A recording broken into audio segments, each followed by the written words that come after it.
No te la puedo creer. Te juro por todos los dioses del Olimpo que no te la puedo creer.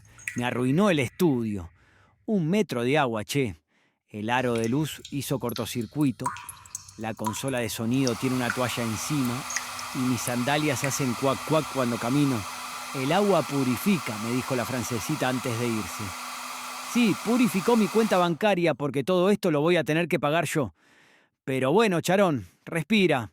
Es el tercero de la jornada. El último y te vas a dormir a la barca. Uno más y cerramos la persiana. A ver a quién me mandó recursos humanos para cerrar este día de miércoles. Uy, no. No. Cualquiera menos este loquito. El tipo que nombró cónsul a su caballo, el que convirtió el Palacio Imperial en un burdel y se creía Júpiter. Ya llegó. Oculten los objetos punzantes, por favor.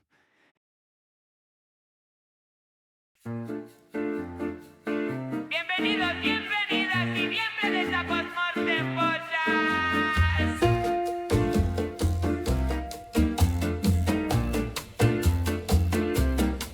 Ellos creían que podían irse sin dejar rastro.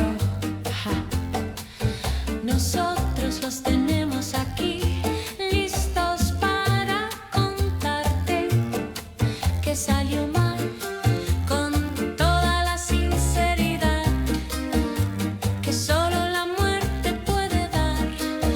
Prepárense, secretos, errores épicos, un poquito de caos y mucha, pero mucha diversión.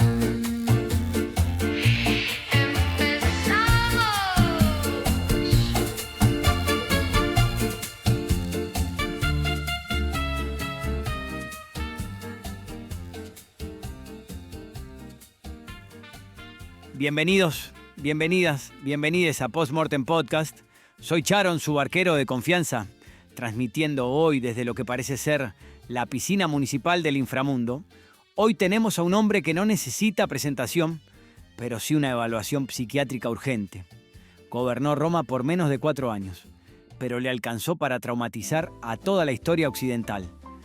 Con ustedes, el tercer emperador de Roma, Gayo Julio César, mejor conocido como Calígula, o prefieres Botitas. Calígula, Botitas. Cómo detesto ese apodo de campamento militar. Pero lo dejaré pasar hoy, barquero, porque me has preparado un recibimiento digno de mi genio militar. Emperador, te pido 1000 disculpas por el desastre. La invitada anterior tuvo un problemita de manejo de ira con el detector de humo y se activaron los aspersores. Estamos un poco inundados. Tonterías. No tienes que fingir modestia conmigo, Charón. Sé que preparaste esto para honrar mi más grande victoria. Una naumaquia, una batalla naval en mi honor. O mejor aún, me has traído el mar hasta aquí para que pueda volver a someter a Neptuno. Claro, sí. Totalmente intencional. Todo pensado para vos, Gallo. Toma eso, Neptuno, dios de pacotilla. Yo le declaré la guerra al océano, ¿sabías, barquero? Llevé a mis legiones hasta el Canal de la Mancha. Les ordené que sacaran las espadas y apuñalaran las olas. Hice que recogieran conchas marinas como botín de guerra y las llevé a Roma en cofres del tesoro. El mar se rindió ante mí y ahora tú me lo traes a tu estudio para que lo pisotee. Eres un buen súbdito. No te mandaré a decapitar hoy. Te lo agradezco en el alma, emperador. Te juro que limpiar sangres y agua al mismo tiempo no estaba en mis planes. Pero ya que estamos hablando de tus ideas creativas, antes de meternos en tus excesos legendarios, cuéntanos, ¿quién eras antes de que Roma decidiera que eras demasiado intenso? Nací en Antium, el 31 de agosto del año 12, hijo de Germánico, el general más adorado de Roma, y de Agripina la Mayor, una mujer que hubiera gobernado mejor que la mitad de los emperadores. Me paseaban entre las legiones cuando tenía 2 años.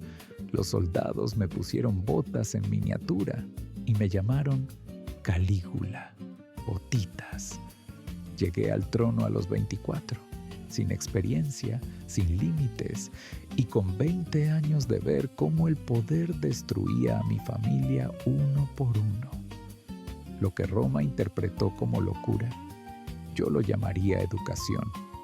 De mascota de las legiones a Dios viviente, eso es subir el nivel como nadie. Hablando de las legiones, tu madre te paseaba entre los soldados con armadura en miniatura. ¿Eso fue marketing o fue crianza? Mi madre era una estratega, Charón. Me vistió con armadura en miniatura y me paseó por los campamentos militares como si fuera un estandarte viviente. Los legionarios son hombres duros. No se ablandan fácil. Pero un niño de 2 años con botas de soldado caminando entre las tiendas, eso los rompía. Me convertí en su mascota, en su talismán, y mi padre ganaba lealtades sin gastar un denario. Lo que nadie cuenta es lo que aprendí yo en esos campamentos, que la imagen lo es todo, que un símbolo bien construido vale más que un ejército. Lo aprendí a los 3 años, lo usé el resto de mi vida. Calígula, todo el mundo habla de lo que hiciste en el trono. Nadie habla de lo que te hicieron a vos antes de llegar ahí. Tu padre muerto cuando tenías 7 años, tu madre deportada, tus hermanos eliminados uno por uno. Y vos sobreviviste todo eso viviendo en la corte del mismo hombre que destruyó a tu familia. ¿Cómo se hace eso? Con una sola habilidad, Charón. La más importante que existe y la que nadie enseña: fingir. Viví años en la corte de Tiberio sonriendo, rindiéndole honores, llamándolo abuelo, viendo cómo eliminaba a los míos y aplaudiendo sus decisiones, porque la única alternativa era ser el siguiente.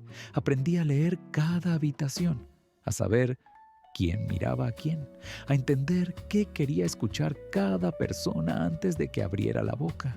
Lo aprendí para sobrevivir. Después lo usé para gobernar. O sea que la escuela de Calígula fue la corte de Tiberio. El mejor maestro que pudo haberme dado Roma y el que más odié. Hay algo que los historiadores nunca escribieron porque no encajaba en su relato del monstruo. Cuando Tiberio murió, lloré. No de dolor, de alivio tan profundo que el cuerpo no supo distinguirlo del llanto. 20 años conteniendo la respiración y de pronto poder respirar. Lo que Roma llamó euforia en mis primeros meses de gobierno era eso, un hombre respirando por primera vez. Y después la enfermedad. Y después la enfermedad, que me mostró que Roma ya estaba eligiendo mi reemplazo mientras yo todavía respiraba. Tiberio me enseñó a fingir. Roma me enseñó que no valía la pena. Ahí fue donde empezó todo lo demás. Calígula, hay algo que los historiadores insinúan, pero nunca dicen directo. Los años en Capri con Tiberio.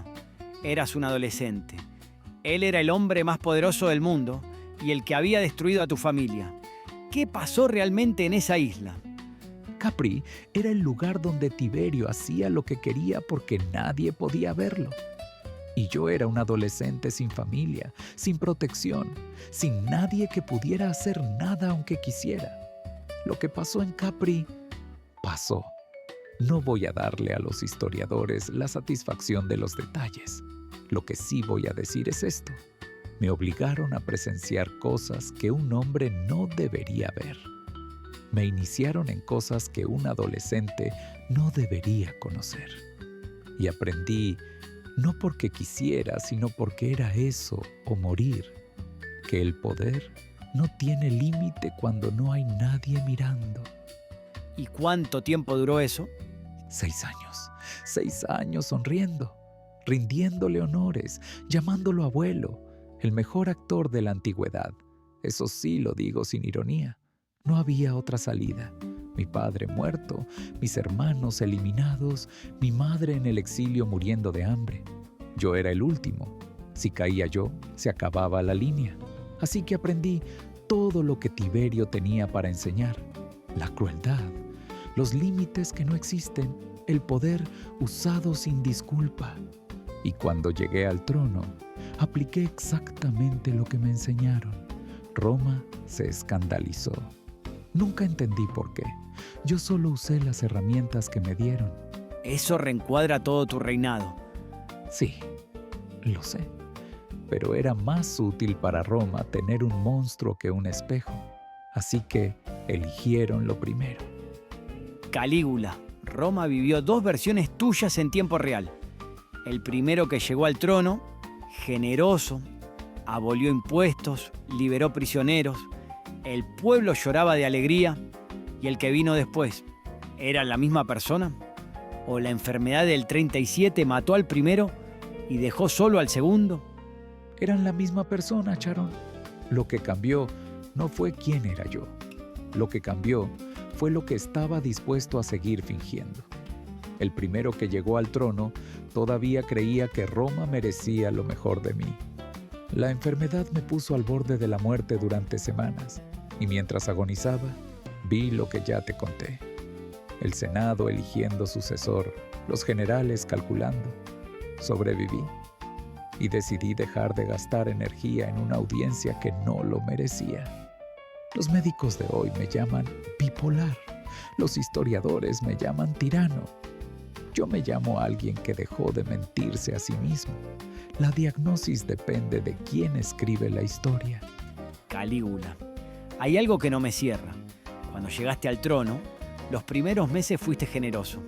Aboliste impuestos, liberaste prisioneros, diste juegos al pueblo. Roma te adoraba, tenías todo. ¿En qué momento decidiste que preferías que te temieran a que te amaran? No fue una decisión, Charón. Fue una revelación. La enfermedad del 37 me tuvo al borde de la muerte durante semanas. Y mientras me moría, el Senado ya estaba negociando mi sucesor. Mis mejores generales ya estaban calculando. Los que lloraban en público por mi salud ya estaban eligiendo bando. Sobreviví y ya no pude fingir que no había visto lo que vi. El amor de Roma era condicional. El miedo no lo es. Elegí lo único que no se negocia. O sea que no te volviste loco, te volviste honesto. La línea entre ambas cosas es más delgada de lo que Roma quería admitir. Te haces el duro, pero cuando perdiste a tu hermana Drusila, te volviste loco de dolor, la deificaste y no podías ni comer. Ese vacío en el pecho era lo único que te recordaba que, debajo de la túnica púrpura, todavía eras un humano que podía romperse. Éramos 5 hermanos, Charón. Vi morir a mi padre cuando tenía 7 años. Envenenado, según todos sabíamos, pero nadie decía. Vi a mi madre deportada muriendo de hambre en el exilio. Vi a mis hermanos eliminados uno por Tiberio. Drusila fue la única que sobrevivió conmigo, la única persona en el mundo que había visto lo mismo que yo, que sabía lo mismo que yo, que no necesitaba explicación. Cuando murió en el 38, no fue solo dolor, fue quedarme solo con un conocimiento que ya no tenía con quien compartir. La deifiqué porque era lo único que podía hacer. Y porque si Roma iba a adorar dioses muertos, al menos que adoraran a alguien que lo merecía. Eso no suena a locura, suena a la única persona que te entendía. Exactamente. Hablando de chismes jugosos, Incitatus, tu caballo, la leyenda dice que lo ibas a nombrar cónsul. ¿Qué hay de verdad ahí? Incitatus era más competente que la mitad del Senado y olía mejor. Lo que sí hice fue amenazar con nombrarlo. Fue la troleada máxima de la antigüedad. Decirle a esos viejos estirados que mi caballo podía hacer su trabajo mejor que ellos. La cara que ponían valía más que cualquier decreto. No le di un cargo real a un equino, pero me encantaba usarlo para demostrarles lo poco que me importaban sus reglas.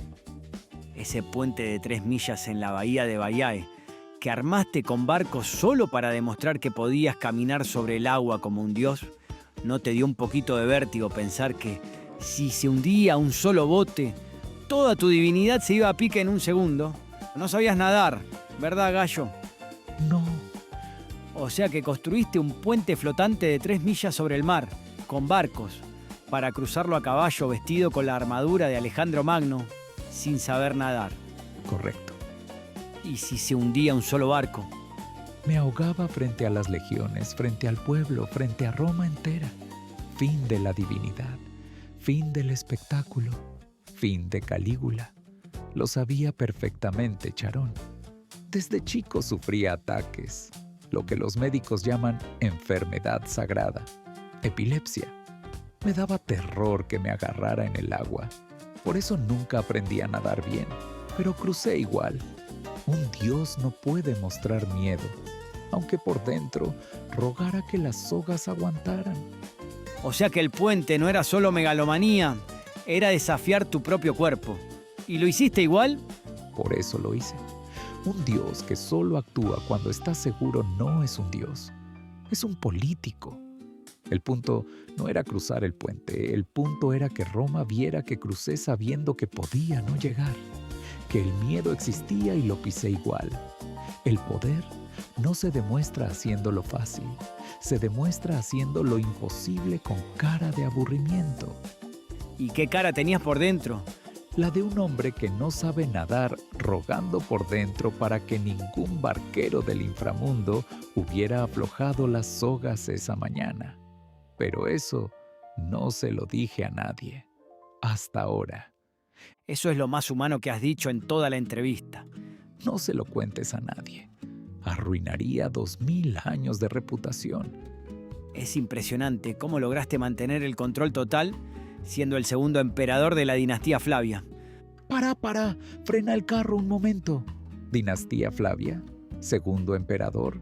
Por Júpiter, cambien a los investigadores de este podcast porque me ofenden. Soy Cayo Julio César Augusto Germánico de la gloriosa dinastía Julio Claudia y fui el tercer emperador de Roma. Los Flavios vinieron mucho después a intentar colgarse de la fama de mi familia. Aclarado ese pequeño insulto a mi estatus, ¿cuál era la pregunta? ¿En qué momento el Senado te soltó la mano? No me soltaron la mano. Fui yo el que los traía a las patadas. Los despreciaba abiertamente y me fascinaba humillarlos en público. Los obligaba a esperarme horas y después los ponía a correr detrás de mi carro. Me presentaba a las sesiones vestido como un dios para recordarles su lugar. Llegué a decir públicamente que ojalá el pueblo romano tuviera una sola cabeza para poder decapitarlo de un solo golpe. No es que me soltaron la mano, simplemente no soportaron mi grandeza y se asustaron. La cobardía siempre termina en conspiración. Tus asesinos querían borrarte de la historia con la damnatio memoriae, pero acá estamos, 2000 años después, hablando de vos mientras que de Casio Querea no se acuerda ni la madre. ¿Se siente bien ganar la batalla de la inmortalidad desde el inframundo? Es la mejor venganza que un emperador podría pedir. La damnatio memoriae, destruir mis estatuas, borrar mi nombre, fracasó completamente. Y sobre Casio Querea, era un prefecto pretoriano del que yo me burlaba en su cara llamándolo Venus. Sí, fue el primero en apuñalarme. Pero mi tío Claudio agarró el trono ese mismo día y lo ejecutó casi al instante. Mírenme ahora, películas, obras de teatro, podcast. Querían eliminar mi legado y les salió el tiro por la culata. Calígula, te voy a hacer la pregunta que ningún historiador te hizo porque no encajaba en el relato del dios demente. ¿Hubo algún momento, uno solo, en que la máscara se cayó? No el emperador, no el dios, no el espectáculo, solo el hombre. La noche antes de mi asesinato, sabía que algo se estaba moviendo. Lo sentía en la forma en que los pretorianos evitaban mi mirada, en el silencio demasiado ordenado de los pasillos. 20 años aprendiendo a leer Habitaciones con Tiberio. Ese instinto no falla. Me quedé solo en mis aposentos, sin túnica púrpura, sin audiencias, sin decretos, y por primera vez en años no supe qué hacer con el silencio. El dios no sabía estar solo, el emperador tampoco. Solo quedaba Gallo, el niño de los campamentos militares, el que aprendió a fingir para sobrevivir. Y esa noche no tenía ya nada que fingir ni ante quién. ¿Y qué hizo Gallo esa noche? Durmió. La mejor noche de sueño de todo mi reinado. Sin el peso de ser un dios, sin el peso de ser un monstruo. Solo un hombre que sabía lo que venía y decidió no correr. A la mañana siguiente me puse la túnica, salí al pasillo y actué como si no supiera nada, porque era lo último que me quedaba, el espectáculo hasta el final.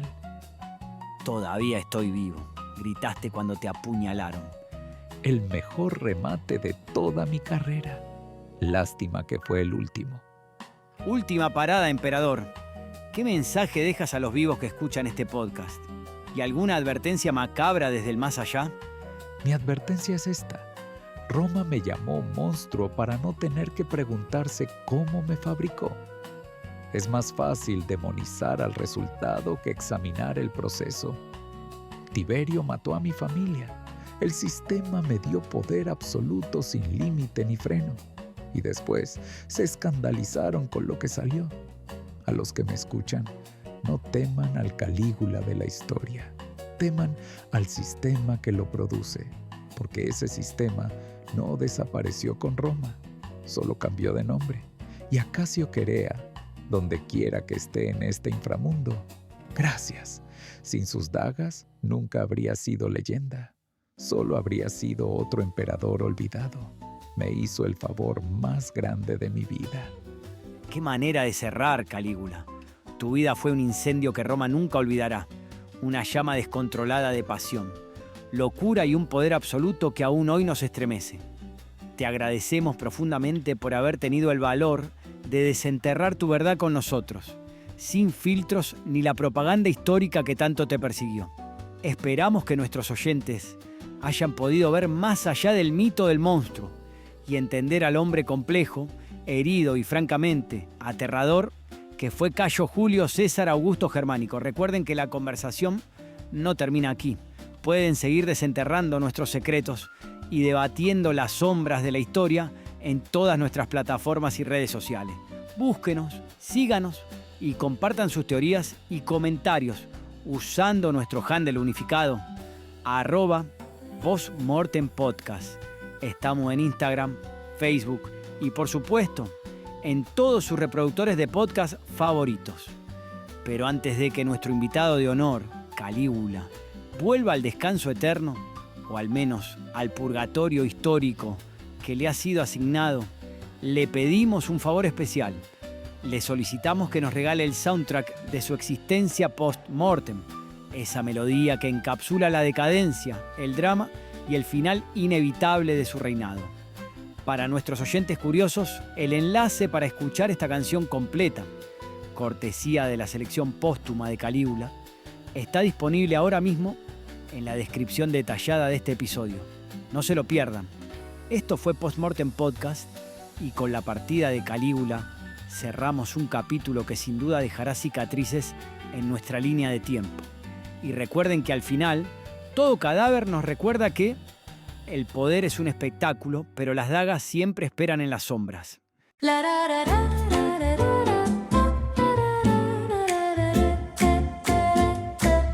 La barca ya se va,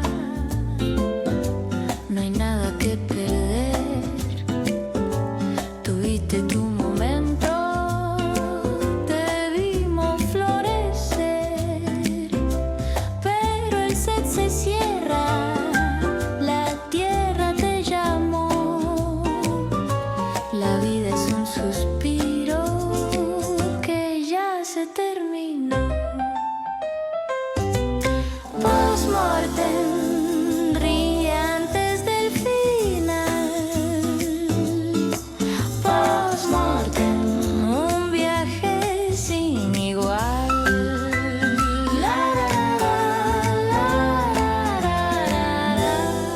Vayan en paz, si es que pueden.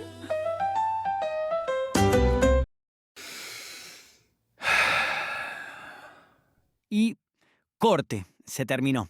Terminó mi turno, cerré la jornada. San Pedro, Hades, quien sea que esté escuchando allá arriba o acá abajo. ¿Cumplí mi cuota? Gallo, emperador, ya podés salir por la puerta de la izquierda. Te lleva directo a la zona VIP del Tártaro. Gallo, ¿qué estás haciendo tirado en el piso? Te vas a arruinar la túnica de seda, che. Silencio, barquero. Estoy recolectando el botín de mi segunda gran victoria sobre los mares.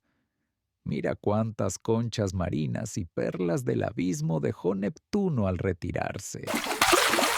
Esto es como mis barcazas del lago Nemi, barquero. 2 palacios flotantes enormes con mármol, mosaicos, baños calientes, jardines colgantes, hasta calefacción por suelo. Uno medía más de 70 metros, como un edificio romano sobre el agua. Los construí para honrar a Diana y vivir como un dios en la tierra. ¿Sabías que los encontraron en los años 30 y los quemaron en la guerra? Pero el lujo, eso no se quema. Gallo, eso fue real, pero acá estás recolectando tornillos oxidados en un charco.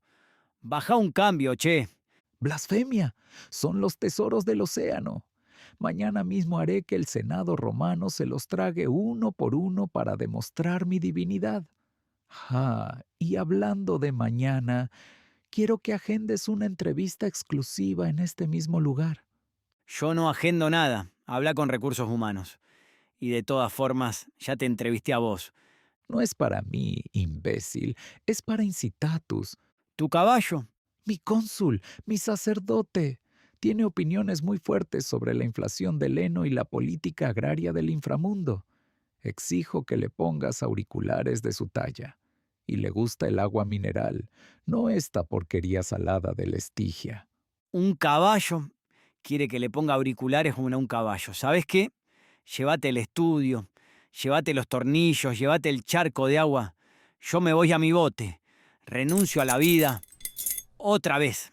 Eso es, huye ante un dios. Y dile a Incitatus que le guardé la mejor perla de plástico.